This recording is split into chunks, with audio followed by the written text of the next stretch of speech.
Hello friends, welcome back to my channel home gardening and ideas. Friends, आज बात करते हैं एक ऐसे फर्टिलाइज़र की जो कि बहुत ही इंस्टेंट फर्टिलाइज़र है।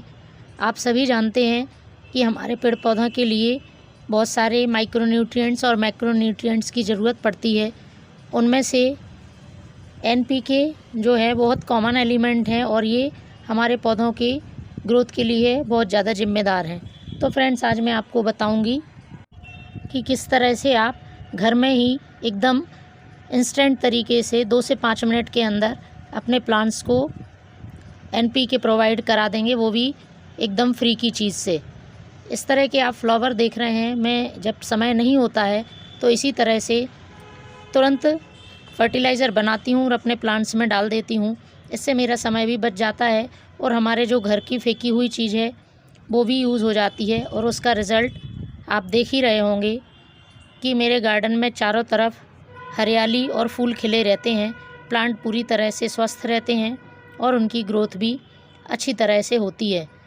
तो फ्रेंड्स, मैं आपको बता दूं कि मैं ये जो फर्टिलाइज़र आपको बनाना बताने जा रही हूँ, ये आप सभी फूलों वाले पौधों के लिए यूज़ कर सकते हैं। इसके लिए आपको आपके घर में जो भी केले के छिलके बचे हुए रहते हैं, उन केले के छिलकों का यूज़ करना है।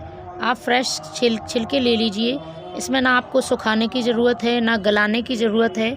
इस तरह से आप छिलके ले लें और इन छिलकों को आप जितना बारीक काट सकते हैं उतना बारीक काट लीजिए, क्योंकि यूँ तो हम केले के छिलके से लिक्विड फर्टिलाइज़र भी बनाते हैं और उसे सुखाकर सॉलिड फर्टिलाइज़र भी बनाते हैं। लेकिन हमारे पास जब वक्त नहीं होता है, इन सारी कामों को करने के लिए थोड़ा टाइम चाहिए पड़ता है, तब हम ये इंस्टेंट तरीके से अपने प्लांट के लिए NPK से भरा हुआ फर्टिलाइज़र बनाते हैं। तो फ्रेंड्स, आप सभी जानते हैं कि केले में भरपूर मात्रा में पोटेशियम होता है और कुछ मात्रा में फास्फोरस भी होता है।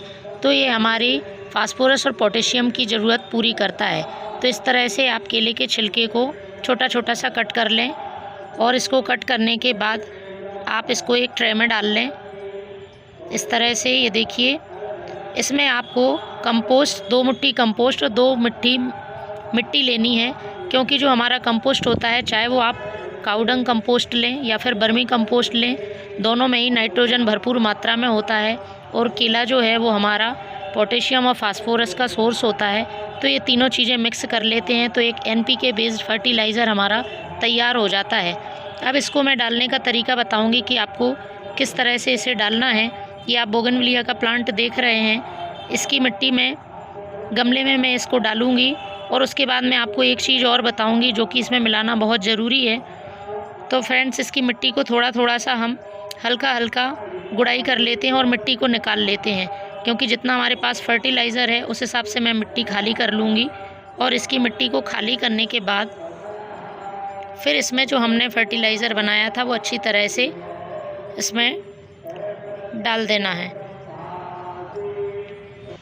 ये देखिए, इसमें इस तरह से आप ये कटे हुए बनाना पील और साथ में बर्मी कंपोस्ट और जो आपने मिट्टी ली है वो आप इसमें इस तरह से मिला दें।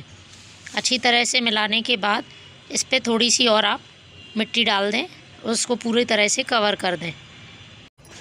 यदि आपके पास अलग से मिट्टी भी नहीं है तो आप इसी गमले की थोड़ी सी मिट्टी निकाल लें और फिर उस मिट्टी से उसको कवर कर दें अच्छी तरह से, जिससे कि इसका डिकम्पोजिशन आराम से ये डिकम्पोज़ होता रहेगा और प्लांट को न्यूट्रिएंट्स प्रोवाइड होते रहेंगे। इसके बाद एक और ज़रूरी काम है, वो है हमारा, आप घर में अवेलेबल रहती है जो एक चुटकी हल्दी, उस हल्दी को आप इस तरह से मिट्टी में डाल दें।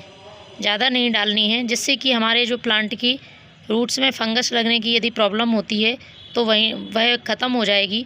और दूसरा कि ये हल्दी जो है वो एक बहुत अच्छा फंगीसाइड का काम करती है, तो इसको आप इस मिट्टी में ज़रूर मिला दें।